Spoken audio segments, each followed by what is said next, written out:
And what's up, everybody? Welcome back to the channel. It is your boy Cheap Ludes for like the 5th fucking time today. And I'm back with another video, and today we're going to be talking about the new dynamic duos that dropped today that I literally just discovered like 10 minutes ago. Anyways, please help me out and like, comment, and especially subscribe if you're new, because I've done too many videos today and I think I'm losing my mind. So anyways, we got about roughly 16, I think 15 or 16 new dynamic duos. 2K really didn't say anything about them whatsoever, so we'll go into them now. That's old. Tim Duncan and Tony Parker. So Tim Duncan gets plus 10 to draw foul, which is pretty cool. He doesn't get to the line enough as it is. Plus an extra boost in rebounding, block, and driving dunk. Those are all helpful for Tim Duncan. That's kind of the stuff he was not that great at. Tony Parker still doesn't have clamps, but on next gen it's really not that big of a deal. So Drozen and Derek Coleman. Derek Coleman gets significantly better. I still personally am not a huge fan of Derek Coleman, the card, but if you are pairing him with Drozen Petrovic, who honestly, Drozen gets a little bit better on the perimeter defensively, but that's about it. He doesn't need the +2 boost in three-pointer. It doesn't do anything, so it doesn't really matter. Derek Coleman gets better, gets a little bit more mid-range shot. He's decent. That's old, I'm pretty sure, right? Yeah, it doesn't matter. It sucks anyway. That's old. Gary Payton and Ray Allen, I don't know if that's an old one or not, to be completely honest with you. If it's not, maybe I just missed it. I'm not entirely sure. It's a clutch player and an old reward, so I'm guessing it's old. Austin Carr and Bingo Smith. Dude, Bingo Smith, they had to use like the old dusty Bingo Smith, but this makes Bingo Smith a lot more usable with that +10 driving dunk and that 4 3-point shot. That's actually really cool. Austin Carr goes up 14 in 3-point. This is the duo, though, right here. Paul Millsap, Kyle Korver. Like, if you've been watching my channel, you know I love both of these cards. And Paul Millsap becomes a lockdown power forward. Granted, you have to throw him next to Kyle Korver, but Kyle Korver is one of the best spot-up shooters in this game. And this even makes him a little bit better defensively, so he might be a little more usable on an unlimited setting. Or like a TTO setting, he's significantly better. Yeah, that makes Paul Millsap a god in TTO. Isaiah Ryder and Sabonis.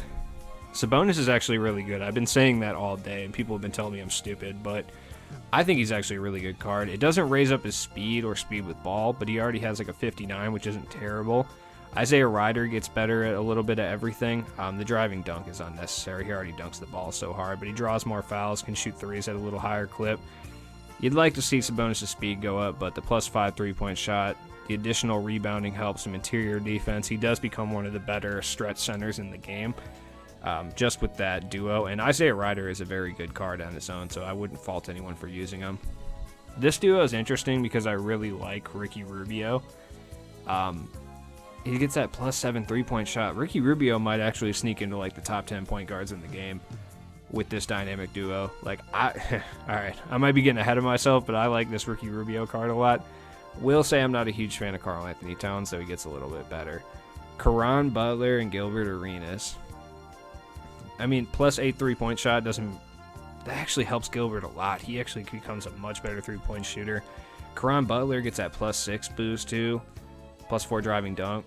Oh, this is the offensive firepower. Yeah, you'll be shooting mad threes with this squad right here.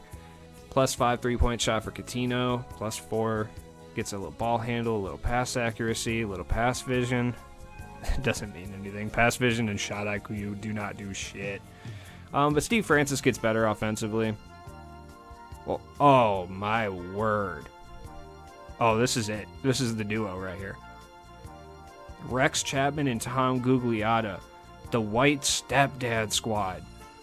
Oh my god. Rex Chapman gets the +4 3-point boost. +12 perimeter defense. Tom Gugliotta gets the +10 3-point shot. Oh, let's go. Andy becomes an interior beast. This is the best duo. I don't care what other duo I even see. That is the best duo, and I am actually going to be using it.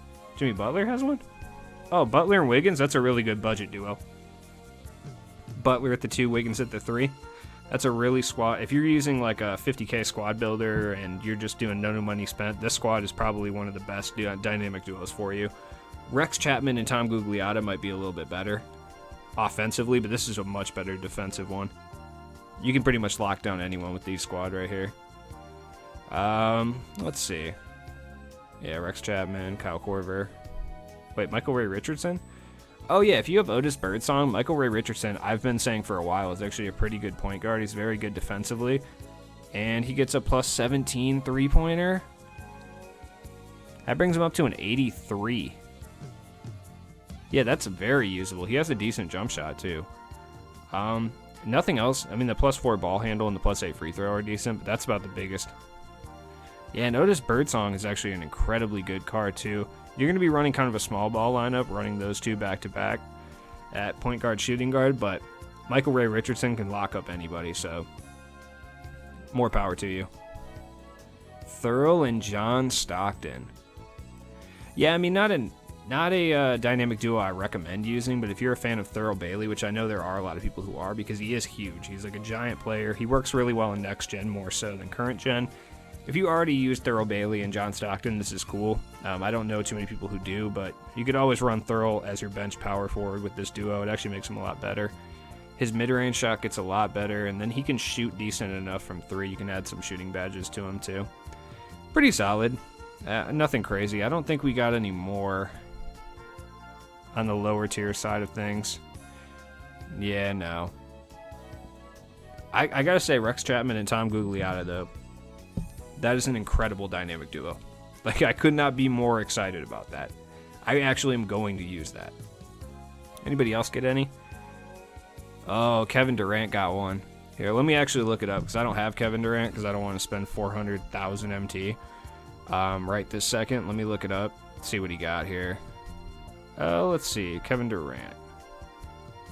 He's got one with, oh, Jesus. He's got one with Zion Williamson. No, wait. Never mind, sorry. I looked up Anthony Davis, so I just spoiled it, but it's all good. He's got one with Serge Ibaka. I mean, honestly, it doesn't really do much. It boosts his driving dunk up, which is actually kind of low. It's like his one issue. Kevin Durant's anyways. Plus 20 on block is really nice, too. Serge gets a lot better, though. Serge gets significantly better. Let's see exactly what that boosts up for Serge. Plus 5 on the 3-point. Plus 5 interior defense. That's solid. Give one to, like, Russ or anything. Yeah, Sabonis. I mean, if you're already using Serge and Kevin Durant, that's a good duo. But, I mean, at the same time, it's not like, oh, if you have Kevin Durant, you need to go out and get Serge. It doesn't really make Kevin Durant that much better. It gives him a little bit more of a block rating, but at the same time, most people are going to use Kevin Durant at small forward, and the block opportunities aren't really going to be there anyway. Serge Ibaka is good, though. You could run like a small ball lineup with small forward, or not small forward, but Kevin Durant at power forward, Serge at center. I mean, you know, it's cool, but at the same time, it's not something that's going to be like a game changer. Like I said it earlier, Anthony Davis has one too. I just don't have Anthony Davis. That's why I didn't show you earlier. But he has one with Zion Williamson, and I'll get into that one here pretty soon. I have mixed thoughts on it, to be honest with you. I think the main thing is just because I don't like that dynamic duo, and it has nothing to do with, couldn't give my man Monte one. Monte Steph Curry. That's rude. They give Pistol Pete one? No, none of these guys. They probably wouldn't have given him anything.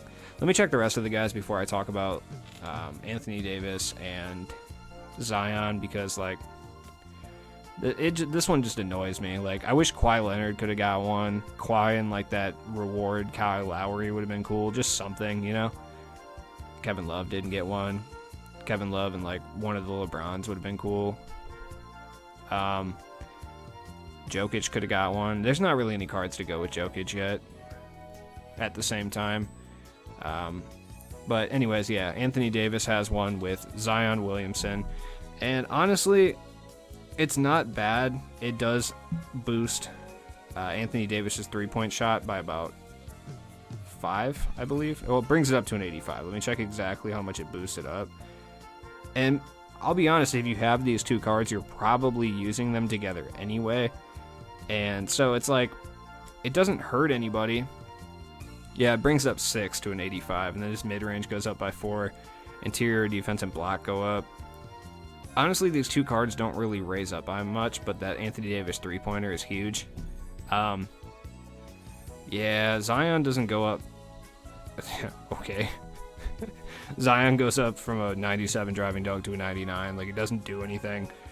His pass perception goes off. Like, yeah, just a bunch of intangible stats go up for Zion, and then obviously like a driving layup, which he never does because he has like a 0 layup tendency, so it doesn't really matter. I mean, the reason I don't like it is because like you're giving a stat boost to the 2 best cards in the entire game that no one who doesn't, like, not a single player who doesn't spend hundreds and hundreds of dollars on 2K can even afford those 2 cards, especially next to each other.